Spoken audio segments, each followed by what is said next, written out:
It's my pleasure and privilege to introduce our speaker this morning, Olivier Melnick, who is president of Shalom in Messiah Ministries.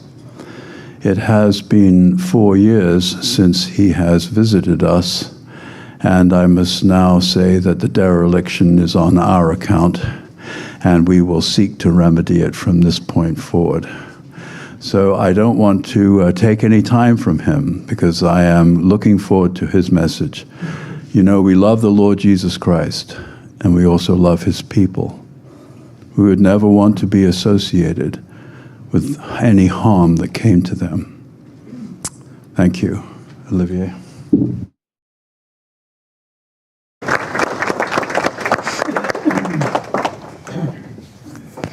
Good morning. Good morning. Am I on? Yes. Well, it's good to be back. No, you're not. Sorry? Or not? Okay, let me start again. Good morning. Good morning. All right. It's very good to be back. Yesterday we had we got together here and we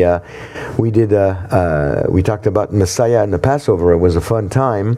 And today I want to continue. I want to speak about a topic that is important. You know, every time I come to visit you, I try to bring you an update on what's going on with the Jewish people and with Israel, and things are not getting any better.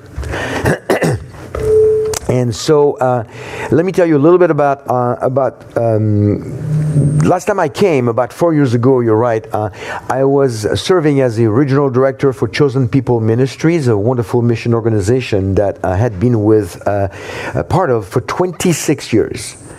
And then in the last year, the Lord has starting to pull me away from my responsibilities to be able to do more of what I'm doing now, which I'll explain in a second. And I was feeling like I was not be able to fulfill my duty as a regional director for Chosen People Ministries, and I had to make a choice.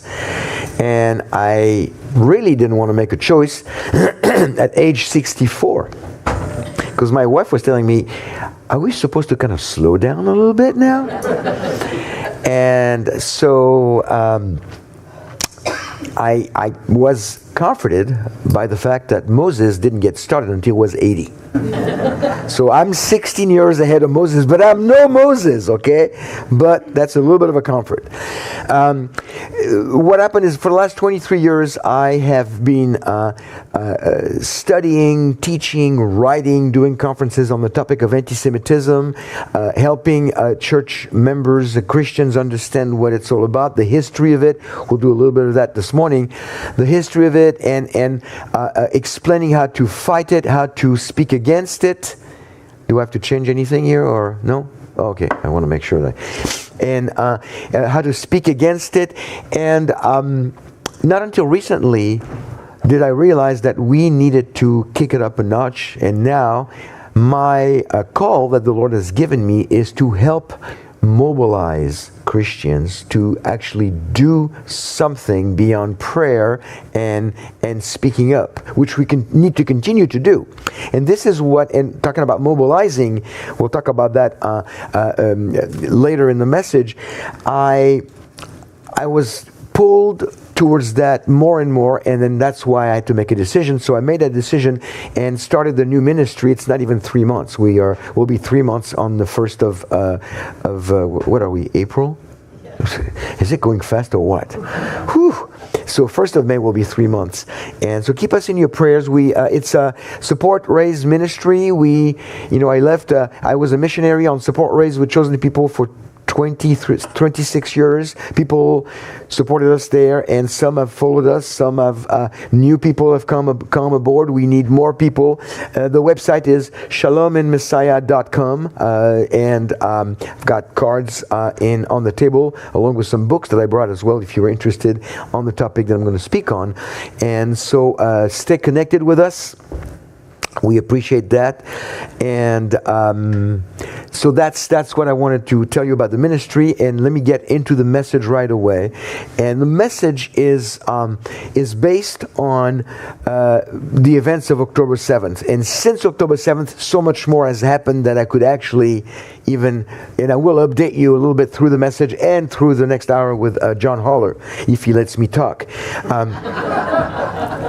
I had to throw that in. So the message today is the believer's response after October 7, 2023. The world changed on October 7th, 2023. If you think it's just Israel, don't be fooled. The whole world changed. And really, what's happening with the Jewish people in Israel is now completely different. It's not going to slow down. It's only going to get worse. This is why time for Christians to mobilize and see what they can do to help has arrived.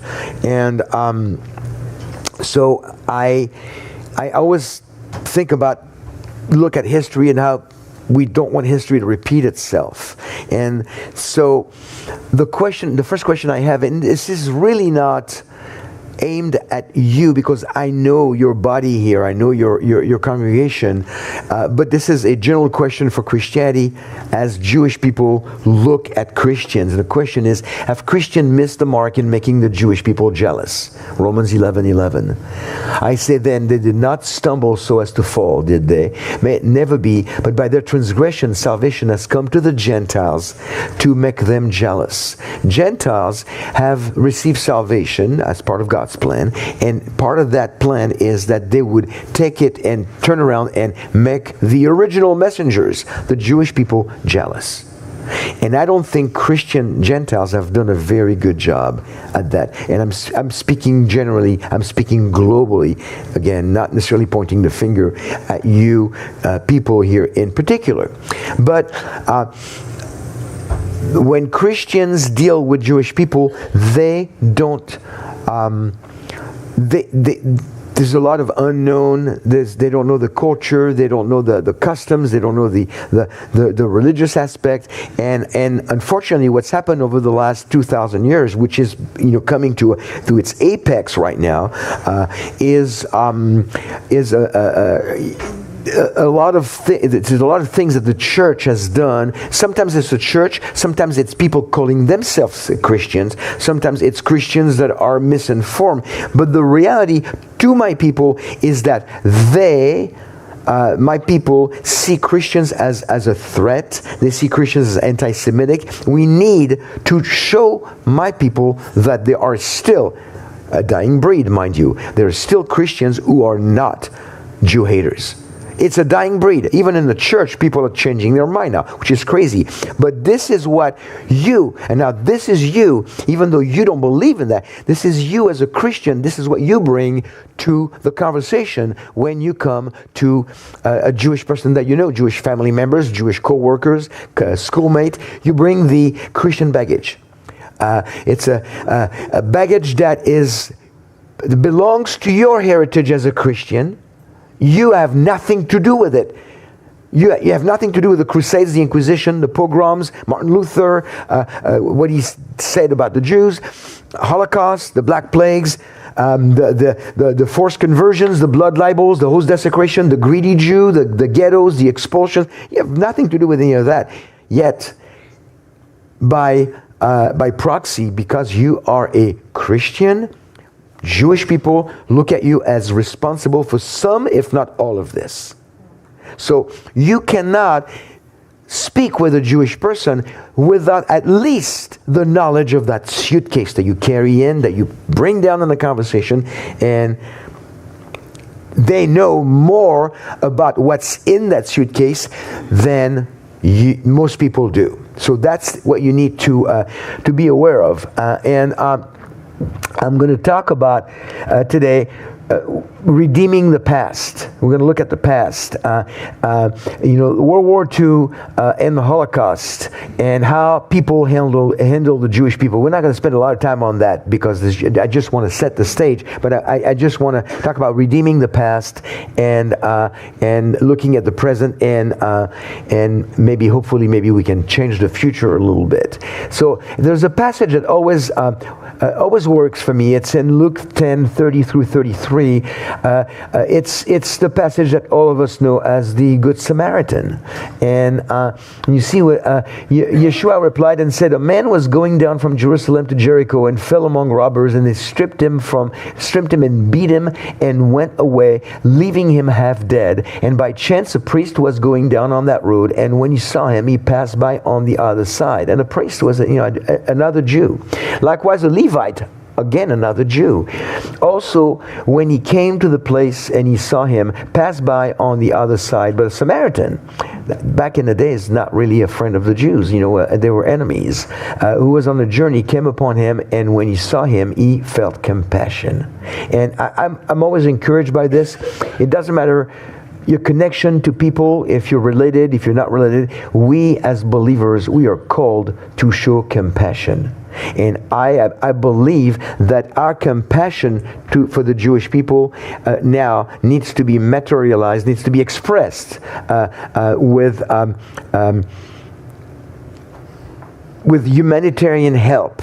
And let me say this about that. A lot of people, do a lot of good for Israel and the Jewish people. They do humanitarian help. And I know organizations that I would not recommend. If you ask me in private, I'll tell you who they are. That you can send money to that sound like they're Christians and Jews working together. I'll leave that alone, but you might know what I'm talking about. And they do great humanitarian work. And humanitarian work is needed. And that's kind of what I want to include in this new ministry that I'm starting. But only humanitarian work is the same as sending somebody to hell on a full stomach. Think about that. You cannot do humanitarian work without the gospel. You got to do it because of the gospel and with the gospel. Otherwise, it's not. It's good. You're going to feed somebody. You're going to, give them lodging. Give them medication or dental work, whatever you do, or even bring them to Israel. But without the gospel, it's just temporary and it's pointless, because again, it's sending somebody to eternal damnation on a full stomach, and that I will not do. And I know you don't want to do. So I want to show you a brief testimony of Holocaust survivors, and there are not that many anymore. Okay, I had the privilege of doing a service for the day of the Holocaust Memorial, Yom HaShoah, last year, and I shared the platform with a 101-year-old Holocaust survivor who told a story, and then it's a good thing that I spoke before him, because if I had to speak after him, I would have been speechless. I couldn't add anything to his story. But here's another man. He's probably in his mid to late 90s, and he's talking about the difference between because I'm going to talk about bystanders, between being a bystander and being an upstander. Not staying on the side and letting things happen, looking the other way, like a lot of what happened during the war, the Second World War, or being an upstander and making a difference. So listen to what he has to say.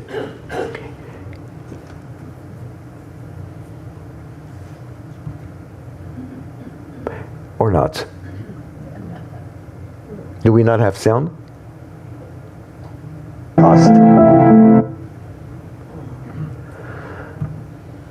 Okay, so I'm going to start again. The beauty of technology. In short, if my family wouldn't have had upstanders during the Holocaust, upstanders who were not Jewish, they were Polish, they were Christians, they were Germans, they were even Nazis, but they became upstanders, and if we wouldn't have had them in our lives, I would not be standing here. I would be dead.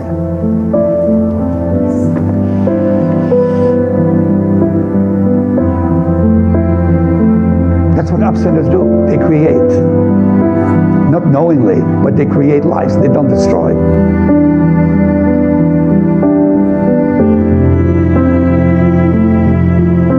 Don't just walk away if you see somebody being bullied. No. Be an upstander. Be a person who stands up and speaks out. Speak up and say something which is the right thing to do, the right thing to say. So whatever you do in your life, starting today, don't be a bystander. In short. So, who were the bystanders?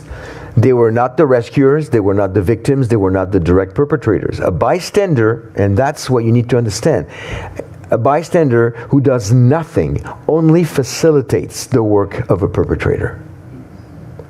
When you look at Genesis 12:3, I will bless those who bless you, and I will curse him who curses him. God gives Abraham, that's what Dr. Arnold Fruchtenbaum calls the God's foreign policy when it comes to Israel. So I steal that from him, but I'm giving him credit anyway. Did you notice that there's only two choices? A lot of people like to sit on the fence when it comes to the Jewish people. Well, I don't understand the Jewish people. I don't understand Judaism. I don't read Hebrew. I won't get involved. You either bless or you curse. Those are the two options that God has given us in Genesis 12:3. If you don't do one, you do the other by default. So we have no other choice as Christians. I know you understand that. But we're becoming a dying breed. We have no other choice but to bless the Jewish people. Does that mean we agree with everything Israel government does? No. Of course not, and we'll leave that for the next hour. But we cannot be bystanders. I want to show you a couple of pictures here. This is Maurice Weinzweig, and this is Evelyn and Bert Weinzweig. Maurice, summer of 1942 in Paris, and this is a husband and wife, and their daughter Evelyn. You see that Bert and Evelyn are wearing the yellow patch that says Juif on it. I mean, it's black and white, but I promise you it's the yellow patch. And says Jew on it, and that's Maurice. Now the next photo is just for illustration. Those are real photos, but of people that I will tell you more about them later. But the next photo is just for illustration. But this is what happened in their life. In the summer of 1942, Gestapo officers came to get Maurice at his home. Maurice complied, promising to his family that he would be back soon. He disappeared in the smokestacks of Auschwitz, never returned. Okay, I think he died within 1 or 2 weeks.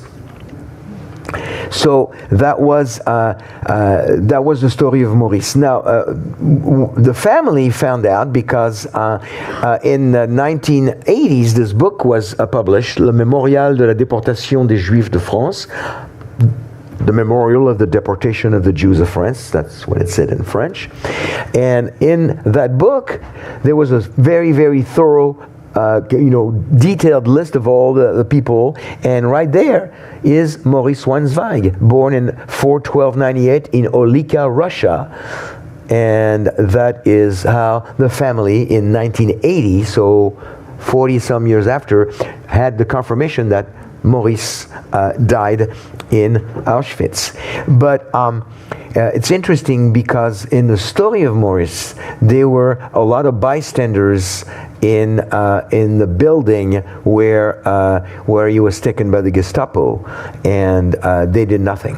They did absolutely nothing. Now, there are many reasons why they would do nothing. Fear or feeling powerless. What can one person do? I'm just one person. Or wanting to protect their family, or maybe greed sometimes. If I don't do anything, the police or the authorities will give me food ration tickets and I can survive another week. Or hatred of Jews. That existed already. It's been anti-Semitism for years. So, or combination of any or all of those. They remain bystanders. Maurice was taken. Maurice was just one of the 6 million. I don't know if you saw, this is another quick little clip here. I don't know if I usually don't, and I certainly did not this year, but I did watch the Super Bowl. I'm not a big sports fan, but this, I believe, is an ad that was played at the Super Bowl, and it's very, very, very powerful, very, very well done. If I push start, of course. Let's go, Mom. We're gonna be late. Hi, Mr. Tony. Mom, what's that? Nothing. Just get in the car. Let's go. Who did that? Come on. Right now. In. Get in. Right now. Let's go. Did you paint it or something? Move it. Seatbelt on. Right now. Put your seatbelt on.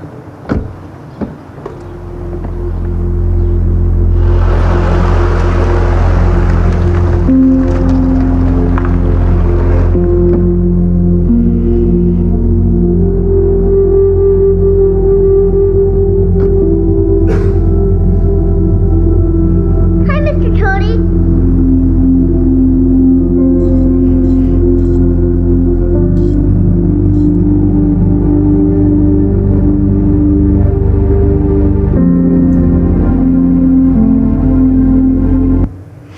So Let's go, Mom. We're that's where we are right now. This ad is not fiction; it's reality.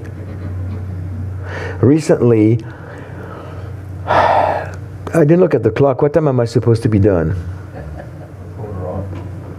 You're gonna have to listen faster. Recently, there was in France. There was overnight. Some people came in a Jewish area of Paris and of I think it's the northeast suburb. Don't quote me on where the suburb is, but it's Paris for sure and some suburb. And they stenciled blue stars of David on the front of buildings. And that basically is, and I might be getting ahead of myself. It might be later in the message, but I have so many different messages. Sometimes I forget if I repeat myself. But and they stenciled those to identify where the Jews live. This is 2024. I think it happened in 2023, after October 7th. But this is very reminiscent of Kristallnacht, what happened in Germany in the November of 1938, when the enemies, identified the stores and the businesses and the homes of the Jewish people by painting big white stars and saying Yud on them, and of course burning so many synagogues. That was the beginning of the Holocaust. Kristallnacht was the official, historically speaking, the official, not spark really, but the official date that scholars recognize was the beginning of the final solution. November 9th, the night of November 9th, 1938, the night of broken glass. So those things are happening again, okay? And I have my newest book, actually my next book is coming out next week, but my newest book, which came out last March, is called The Normalization of Anti-Semitism, when the oldest hatred becomes the new normal.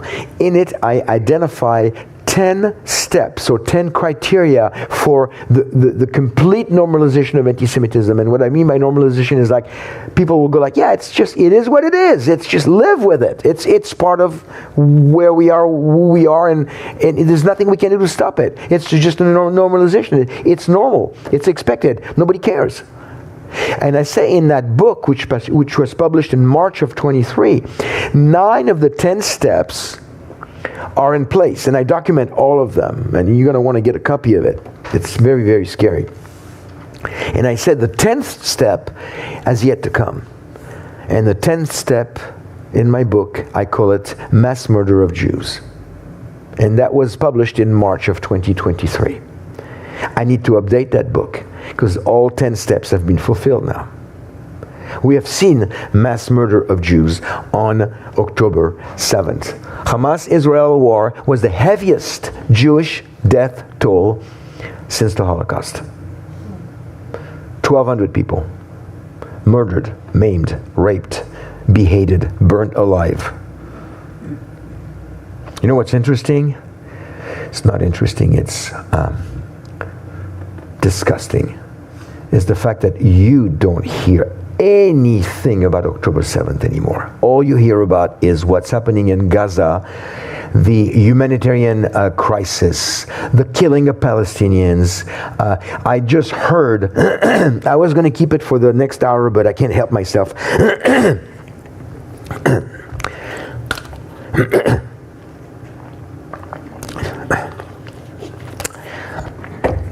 The enemy is trying to take my voice away. It's not going to work. I just heard this morning a clip of Ilan Omar. She's part of the squad. I'm sure you know who she is. And she's walking on the campus of Columbia University, looking at the tents and the people protesting, the pro-Hamas people. And her daughter is actually a student there, and she's being interviewed about the anti-Semitism against the Jewish students. And she is basically in a sugar-coated statement that sounds like she has nothing against the Jewish people. She is basically accusing the Jewish people of blood libel, of killing Palestinians. She said, it is almost verbatim. It is not acceptable that Jewish students would suffer from anti-Semitism, and then go like, okay, I can live with that. And then she adds, regardless if they're pro-genocide or against genocide. And of course, she's not talking about the genocide of October 7th. I promise you that. She's saying the genocide that's taking place in Gaza, which is, of course, not a genocide, but that's what she's... So she's saying something that sounds kind of good, and people are going to take the first part of the quote and say, yeah,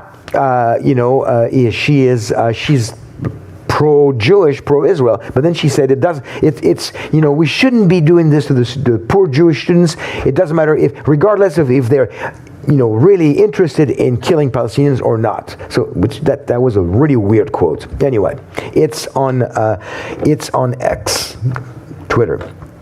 So I want to show you some of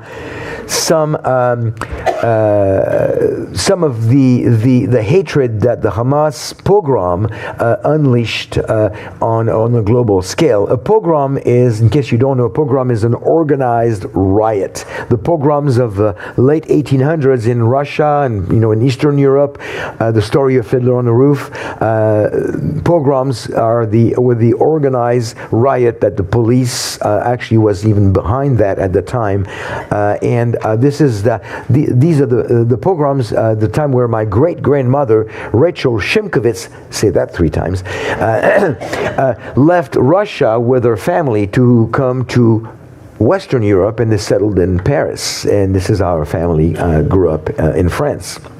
So look at those cartoons. I want you to notice something. Every single cartoon depicts Israel as the offender, the occupier, the killer, the human right violator, but every single thing that Israel is painted at is actually exactly what Hamas is doing. Here's a wolf going after the poor little Palestinian woman hiding her child, and I want to make sure you notice the wolf has, of course, Stars of David representing Israel, but who's controlling the wolf? The U.S. You see that little sleeve here? It's subtle, but it's there. The shape of the glass that Netanyahu is drinking from is the Gaza Strip. In case not everybody will know that. So this is Netanyahu, drinking the blood of Palestinian victims, and the vast majority of those cartoons are from Arab countries. Here's a good one. Israel is controlling the press. Believe me, if Israel was controlling the press, we'd get a different story. Okay, but that's what they want the world to believe. And the kids on campus right now in America, they believe that. Here is evil, a mask of humanity, but evil is behind it, and of course it's Jewish evil. I'm sure you all knew that Jews have horns. Actually, this goes back to a statue by by Michelangelo years ago, but we don't want to go there. I don't have time. Here is Netanyahu with a swastika putting Palestinians in ovens that look like Auschwitz. And of course, Israel is silencing the world. That's what we get here with a little Star of David. And this one doesn't need a caption, I mean. And here, this one doesn't need a caption either. And of course, you can't do any of that without showing the poor Palestinian displaced prisoners in camps that are just like the camps of the Holocaust. And there's so many more, and so much more has happened since then. But so this was looking at the present. Now I want to do the next thing I want to do. I want to shift gears a little bit, and I want to look at what we can do to act in the present, acting in the present. And I think there's 3 things we can do. Number 1, prayer. Prayer is very important. You know that. Prayer for peace. Peace, you can look at it 2 ways. You can look at it as the absence of war, but I prefer to look at peace as the ultimate peace, the peace that Yeshua, the Messianic King, will bring in the world from Jerusalem when he returns, when he sets up his kingdom. And so prayer for peace is good. A lot of people pray for the peace of Jerusalem. Well, praying for the peace of Jerusalem, when you think about it, is really praying for the return of Yeshua. Because peace will not exist in the Middle East or in the world, for that matter, until Yeshua returns. So praying for the peace of Jerusalem is a good thing. But friends, it's not enough anymore. That's where we need to start getting busy. Praying for the peace of Jerusalem is foundational. But it's not, you cannot live just on a slab of concrete. You have to build the rest of the house. The foundation is prayer. Always is. In everything we do. The ministry that we started 3 months ago. We prayed for a long time. My wife and I disagreed for a long time, and we prayed more. And we prayed more until she saw that I was right. And, no, I'm just this is recorded online, so this is for posterity now. She's gonna, okay, I better backpedal. I love you, honey. We're both right. So, but prayer is very important. Prayer is very important, but it's just the foundation. Praying for Messianic peace. Isaiah 2:4, he shall judge between the nations and shall decide disputes for many peoples, and they shall beat their swords into plowshares and their spears into pruning hooks. Nation shall not lift up sword against nation, neither shall they learn war anymore. Next is speaking up. This, I have been a proponent, an encourager and an educator to Christians to do that. This is what's happening. This is why it's not true. Let me show you the truth. Let me compare what's being pushed with truth and biblical truth. And now it is our job to speak up. Write a letter, send an email, make a phone call. You can still do that. Never stop doing that. Okay? Isaiah 62:1, for Zion's sake I will not keep silent, and for Jerusalem's sake I will not keep quiet, until her righteousness goes forth like brightness, and her salvation like a torch that is burning. And Isaiah 62:6, which has become one of my newest life verse. On your walls, O Jerusalem, I have appointed watchmen. All day and all night they will never keep silent. You who remind the Lord, take no rest for yourselves. I see myself as a watchman for my people. I speak up and I see what's happening, and I try to tell people ahead of time, this is what's coming. I wrote my first book on anti-Semitism. It came out it was the result of 7 years of research that started in 2000, and it came out in 2007. So 17 years ago, in my first book, I was telling people it's going to get really bad for the Jews. I saw the handwriting on the wall. I'm not saying I'm a modern day prophet. I'm a watchman. And I'm telling you, when I said 17 years ago, it's going to get really bad, I was talking about where we are right now, but people were looking at me going like, maybe you should start wearing a tinfoil yarmulke, if you catch my drift. Because they were going like, Olivier, you're pushing a little too much. I don't think I was.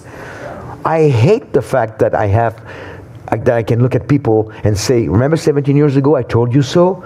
I wish I was wrong. I was not.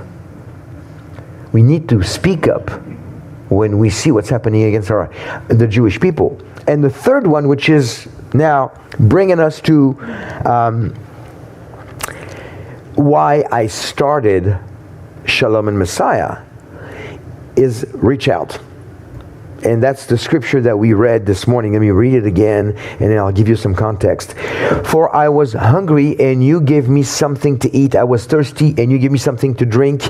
I was a stranger, and you invited me in. Naked, and you clothed me. I was sick, and you visited me. I was in prison, and you came to me. Then the righteous will answer him. It's Yeshua speaking to a group of people, apparently. Lord, when did we see you hungry and feed you, or thirsty and give you something to drink? And when did we see you a stranger and invite you in, and naked and clothe you? When did we see you sick or in prison and come to you? The king will answer and say to them, truly I say to you, to the extent that you did it to one of them, these brothers of mine, speaking of the Jewish people according to the flesh, even the least of them, you did it to me. This is going to take place, I believe, at the end of the time of Jacob's trouble, at the end of the 7-year tribulation, when some Gentiles would have gone through the tribulation and become believers. Now, okay, full disclosure, and I hope you don't walk out on me, I hold to a pre-trib, premillennial position, so I believe the next event is the rapture. We don't have to agree. For this that I'm going to share with you, we don't have to agree on eschatology. It doesn't matter, and you'll see why in a minute. But I want you to know where I'm coming from, because that's my angle from what I understand from Scripture. So, at the end of the tribulation, some Gentiles that have been left behind became, and that's why, you have to understand that I'm pre-trib, pre-mill. But anyway, put that aside. Would have become believers throughout the tribulation and would see the importance of reaching to the Jewish people who are in turmoil at that time, and they will help at their own risk Jewish people, and that would carry them to the end of the tribulation, when they would have actually saved the life of many Jewish people. And that is known as the parable of the goats and the sheep. The Gentiles who became Christians during the tribulation and helped the Jews. If you look further into the passage, I should have put that verse actually. It said they walk straight into the kingdom, and those are the sheep. The goats are the Gentiles who look the other way. They became bystanders. They even became co-perpetrators or perpetrators, and they just pushed the Jews to their death during the tribulation to help the Antichrist and his minions. They walk straight into the lake of fire. Now, this is not salvation by works, because I don't believe in that. The Bible doesn't teach that. It's simply getting saved during the tribulation and seeing the importance of Israel and the Jewish people and wanting to do something about it. That's very biblical. And the reason why it doesn't matter what eschatology you adhere to is because this is a model that needs to be started today. And I don't care if we go through the tribulation, if we don't, if we are raptured before, if we go through the first quarter, the first half, the 3/4, the first seal, the second seal. There's so many views now, so many books have been. I don't care. The point here is that the principle of reaching out to do something to help Jews is recognized by the Messiah as the right thing to do. So we need to apply that principle to today. So let me wrap this up. I might finish on time. Recently, I was watching a webinar online organized by the ADL, the Anti-Defamation League. Now, be careful with that organization. They're liberal. They've become more liberal over the years. What else is new? but they do a lot of good to protect the Jewish people and to fight anti-Semitism. But again, they're liberal, so they have good. They do a lot of surveys and polls, and you can get. I get a lot of their numbers, and it's interesting, and I learn from that. But I don't necessarily always agree with their conclusions. So be careful. But I was online, was watching, and the head of the ADL is, what's his name?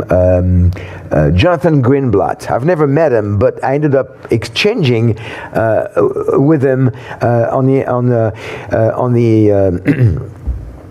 the internet dialogue, because they were saying that Jews are really hurt, and so I said there seems to be Christians who genuinely, that was me saying to him, who genuinely want to come to our rescue, and I was speaking as another Jew, which I am. He doesn't know I'm a Jewish believer in Jesus. If he would have probably hung up on me. Jonathan seems to believe that those days are gone and that we can only trust the Jewish community. What if vocal Christians want to join ranks with harassed Jews? And Greenblatt answered, to clarify, I completely agree. We have allies, and they can come from many faiths, many fields, many traditions. So I was blessed to hear his comment live as he typed it, and I got it on my computer. So that was good to know that he believed that Christians could make a difference. And that's really, when you look at the luggage that I showed you, remember, the Jewish people today, they look at that luggage and they say, nothing has changed. It's just getting worse. You can add the Palestinian narrative to the stickers on the suitcase. You can add many different things. Nothing has changed. That's what the Jewish people see. But it's not true. We are at a place when we, as believers, can and should make a difference. This is our last chance to make a really counting difference. Let me come back to the story. Early on, I showed you a family, Maurice and Evelyn. And so after the war, there were people who helped the Jewish people, and this is what we can do to act in the present to hopefully, alter the future. This is the final challenge to believers. The righteous among the nations. They were. This is a title that was created by Yad Vashem Memorial to the Holocaust in Jerusalem. If you go to Israel, I recommend you go there. You shouldn't go to Israel and not go to Yad Vashem Memorial. It's a life-changing museum visit. So Gentiles were recognized for their rescuing of Jewish people during the Holocaust era. To become a righteous among the nations and receive that medal that you see on the screen, and also actually after your death as a righteous among the nation, posthumously you become an honorary citizen of Israel as a Gentile, which you cannot do during your lifetime. Nobody can become, but after your death, you become an honorary, which is the highest honor given by Israel to a Gentile. So they had to qualify for that. You had to be a Gentile. You had to rescue Jewish people. But you had to do it not for money or try to convert them. And you had to do it at the risk of losing your own life, which many did. Risk their own lives, and many lost their own lives. So righteous among the nations, you know some names. Oskar Schindler, Corrie ten Boom. They have trees planted on the property of Yad Vashem. Raoul Wallenberg, he was a Swedish diplomat who helped a lot of Jews. Many other people from different countries around the world helped Jewish people during the Second World War, during the Holocaust era. And some famous, some not so famous, and some completely unknown. Well, here's a completely unknown. If you know these people, I'll take you out to lunch for the rest of your life every week. Okay? Now don't lie. Don't you raise your hand. Oh, I know who they are. Pierre and Ida Darico. Okay, good. No hands, no lunch, good. All right, so not so famous Righteous Among the Nations, but in 2013, they received the medal from Yad Vashem after investigation was done and the research was done and photos and everything corroborated. This couple, husband and wife, farmers in the southwest of France, receive their two sons, who were in the 70s at the time, receive a medal on behalf of their deceased parents, because that couple from 42 to 45 decided to take in, remember Evelyn at the beginning? That's the same Evelyn that was taken by the Daricot family. That's her with a group of other young people at the farm where she was hiding for the last two and a half years of the war. Evelyn Weinsweig was there, and she actually has pictures of her in a white gown as a Catholic girl, hiding from the Nazis as a Catholic girl so that they would not see that she is a Jewish girl. And for the boys, it was harder because Jewish boys were circumcised, and the Nazis would have them drop their pants in churches, in villages, in schools, and take them away if they were circumcised. Sorry for being so graphic. For the girls, it was easier to hide them. Just, so she had pictures of her taken as a Catholic girl in a communion gown. So 7 years later, well, actually not 7 years, but in 2013, Evelyn Weinsweig reunited with the Daricot, with the two sons, as they received the Yad Vashem medal on behalf of their deceased parents. You see the man on the right giving the two brothers the medal to Evelyn, who by then is about 85 or 87 years old, something like that. And she's there. Their parents' name is at Yad Vashem, and they didn't plant a tree because they ran out of space. So they have a wall in the very back of the property. They have many different walls by year and by country. And you go to 2013, you look for France, and you see Pierre and Ida Daricot. They are righteous among the nations for saving Evelyn and her two cousins. This is Evelyn Weinsweig. She married George Melnick. The plot thickens. And they had two children, and one of their two children, not the girl, okay, but the boy, is this guy. I'm their son. I wouldn't be here today if this whole story didn't take place. If righteous Gentiles did not step up and say, okay, we'll take him in. They had no money. Actually, if you go to my YouTube channel at shalomandmessiah.com, there is one video. It might be the intro if you're a new person who's not subscribed, and you should subscribe. There is an intro video called Evelyn Returns to Pau, P-A-U. And you can even find it on YouTube if you just type that. But you should go to my channel because there's a lot of good stuff that I put there. Over 850 videos. Including interviews with a guy by the name of John Holler. But you can skip those. The story of Evelyn is there. She made it to French TV when in 2013 when that happened, and they filmed the whole thing in the village, and it's very emotional. They go back to the farm where she was hiding, and the two brothers are showing around the reporters saying, this is where we, as kids, this is where we live. Now the big farm that we have is built much later. We live in that small room, 9 of us, with no money, and it's a great story. So I pulled it from French TV, and I put subtitles, so you can watch the whole thing in French, but there's subtitles. Watch it. It's about 9 minutes. It's really worth it. So the reason why I'm telling you this story is because we're getting close to the end. You know that. We know that we know that as children of God we win. Okay, the battle is already. We know everything that's going to happen. We know we are going to win. But the Jewish people during the tribulation are going to suffer more than they've ever suffered before.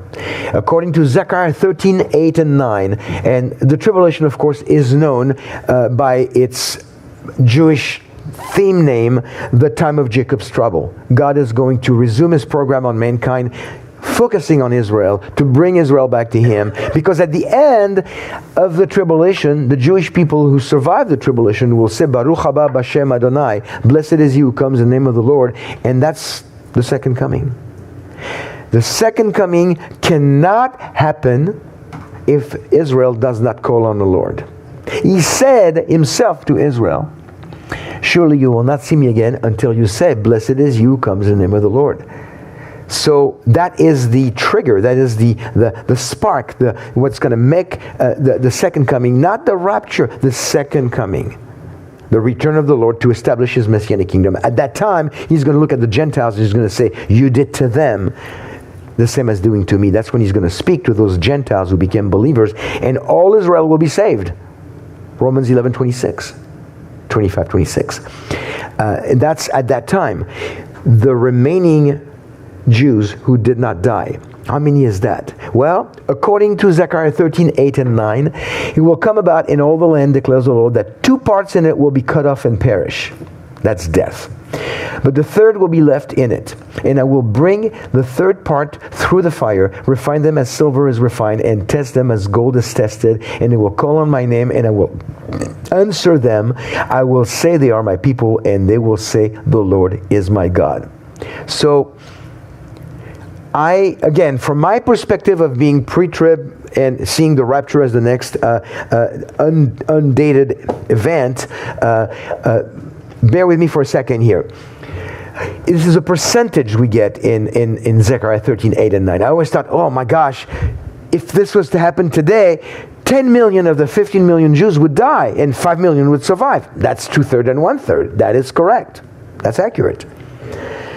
But God gave us a percentage. He said 2/3 and 1/3. What does that mean? It means that we don't know the exact number. We know it's 2/3 and 1/3. And our job is to share the gospel with the Jewish people every chance we have, especially now. Because the more Jewish people that will hear the gospel and get saved, the smaller the percentage of those who are going to perish. Now, so let me finish the whole thing here. Now, today 10 million, 5 million. From my perspective, a pre-mill, pre-trib perspective, and I know John and I have disagreements on that, but I love him the same. And he loves me the same, I hope. Any Jewish person saved before the rapture will reduce the number within the percentage. But even that, forget about the rapture. Here's another thing that you need to think about. Any Jewish male you talk to today, I think we're living in that time. I'm not going to set dates. But any Jewish male that you talk to today, and you plant a seed in that person's head about the gospel, could become one of the 144,000 Jewish evangelists that will do a great job during the tribulation. So you could be planting a seed and preparing the heart and the mind of a Jewish male who's going to be one of the 144,000, 12,000 of each of the 12 tribes. So that's why we really need to double our efforts on reaching Jewish people today. Now, in the next 2 minutes, I want to tell you, and then we'll be done.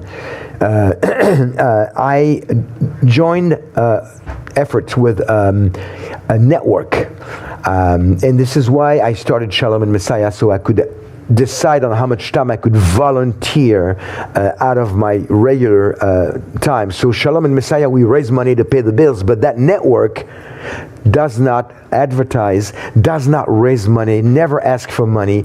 We don't exist. I mean, they don't exist. It doesn't exist. It's not on the web.